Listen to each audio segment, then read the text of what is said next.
Բարև ձեզ, ես Դավիթ Թովմասյանն եմ։ Բարև ձեզ, ես Անահիտն եմ, Դավիթի մայրիկը։ Մենք այսօր կկարդանք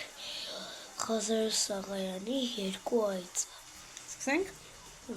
Երկու կամակոր այծ դեմ առ դեմ դուրս եկան մի նեղ գերանի վրա, ուր կամուրջ էր ձգված մի գետակի վրա։ Երկուսը միանգամից չէին կարող անցնել այդ նեղ կամրջով, պետք է նրանցից մեկը ետ կանգներ եւ մյուսին ճանապարհ տար։ Դու ետ գնա, որ ես անց կենամ, Ասաց մեկը։ Ինչու դու ետ չես քաշվում,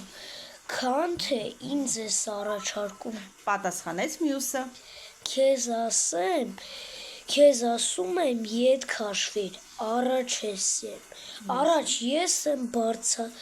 բարձրացել կամուրջի վրա, ներողություն